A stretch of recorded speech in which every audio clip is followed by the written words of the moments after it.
এখনই যাওয়ার উত্তম সময়। It is high time to go. ধরুন আপনি কোথাও যেতে চাচ্ছেন আর আপনার কাছে মনে হচ্ছে যে এই সময়টাই যাওয়াটা সবচেয়ে উত্তম। তো এখনই যাওয়ার উত্তম সময় এমন বাক্যকে ইংরেজিতে বলবো it is high time to go. It is high time to go. এখন যাওয়ার উত্তম সময় নয়। It is not high time to go. এবার ধরুন আপনার কাছে মনে হচ্ছে যে সময়টা খারাপ, তো এখন না গিয়ে অন্য সময় গেলে ভালো হয়। তো এখনই যাওয়ার উত্তম সময় নয় এমন বাক্যকে ইংরেজিতে বলবো it is not high time to go. It is not high time to go. আমার যাওয়ার সম্ভাবনা আছে। I'm likely to go. এবার ধরুন আপনি কোথাও যেতে চাচ্ছেন, তো আপনার সেখানে যাওয়ার সম্ভাবনা আছে, এই বাক্যটিকে ইংরেজিতে বলবেন I'm likely to go. I'm likely to go. আমার যাওয়ার সম্ভাবনা নেই। I'm not likely to go. এবার আপনি বলতে চাচ্ছেন যে আমার তো আসলে যাওয়ার সম্ভাবনাই নেই, তো আমি সেখানে যাব না। তো আমার যাওয়ার সম্ভাবনা নেই এমন বাক্যকে ইংরেজিতে বলবো I'm not likely to go. I'm not likely to go. সম্ভবত সে যাবে। Maybe he will go. এবার ধরুন আপনি বলছেন যে সম্ভবত সে যাবে, মানে আপনার কোথাও যাবেন আর একজনের যাওয়ার সম্ভাবনা আছে, তাই আপনি বলছেন যে সম্ভবত সে যাবে। তো এমন বাক্যকে ইংরেজিতে বলবো maybe he will go. Maybe he will গো। সম্ভবত সে যাবে না। মেবি হি উইল নট গো। এবার ধরুন আপনি বলছেন যে সম্ভবত সে যাবে না, সে আসলে যাওয়ার মানুষ না। তো সম্ভবত সে যাবে না এমন বাক্যকে ইংরেজিতে বলবো maybe he will not go. Maybe he will not go. আমার না গেলেও চলতো। I needn't have gone. এবার ধরুন আপনি বলছেন যে আমার আসলে না গেলেও চলতো, মানে আপনার গেলেও কিছু হতো না, আবার না গেলেও কিছু হতো না, তাই আপনি বলছেন যে আমার না গেলেও চলতো। এমন বাক্যকে ইংরেজিতে বলবো I needn't have gone. I needn't have gone. আমার বরং যাওয়াই ভালো। I had better go. এবার আপনার মনে হচ্ছে যে বাসায় বসে বসে একা একা কী করব, তার চেয়ে বরং আমার যাওয়াই ভালো। তো আমার বরং যাওয়াই ভালো এমন বাক্যকে ইংরেজিতে বলবো I had better go. I had better go. সে যাবে বলে মনে হচ্ছে। He seems to be going.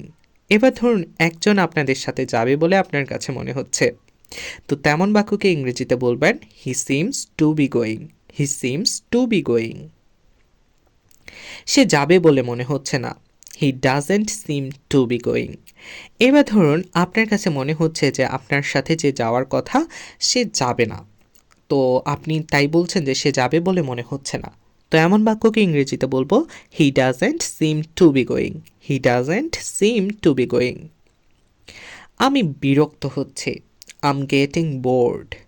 এবার ধরুন আপনি বলছেন যে আপনি বিরক্ত হচ্ছেন, তো তাই আপনি বলছেন যে আমি বিরক্ত হচ্ছি। এমন বাক্যকে ইংরেজিতে বলবো আম গেটিং বোর্ড। আমি বিরক্ত হচ্ছি না। আম নট গেটিং বোর্ড।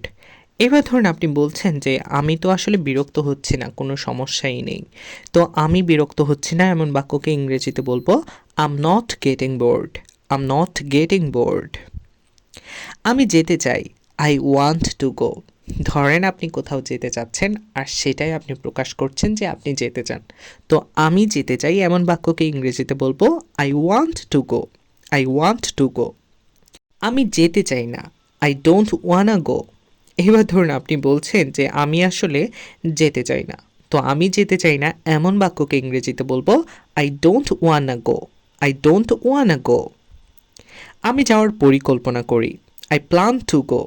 এবার ধরুন কোথাও যাবেন, তো আপনি সেই পরিকল্পনাটাই করছেন যে আপনি সেই জায়গায় যেতে চান। তো আমি যাওয়ার পরিকল্পনা করি এমন বাক্যকে ইংরেজিতে বলবো I plan to go. I plan to গো। আমি যাওয়ার পরিকল্পনা করি না। I don't plan to go. এবার ধরুন আপনি যেই জায়গাটাতে যেতে চাচ্ছেন সেটাতে যাওয়ার আপনার কোনো ইচ্ছাই নেই, তো আপনি তাই পরিকল্পনাই করছেন না সেখানে যাওয়ার। তো আমি যাওয়ার পরিকল্পনা করছি না এমন বাক্যকে ইংরেজিতে বলবো I don't plan to go. I don't plan to গো। আমি যাওয়ার সিদ্ধান্ত নেইনি। I have not decide to go. এবার ধরুন আপনি বলছেন যে আমার তো কোনো যাওয়ারই ইচ্ছা নাই আর আমি যাওয়ার সিদ্ধান্তই নেইনি। তো আমি যাওয়ার সিদ্ধান্ত নেইনি এমন বাক্যকে ইংরেজিতে বলবো I have not decide to go. I have not decide to go. আমার যাওয়ার সময় আছে, I have time to go.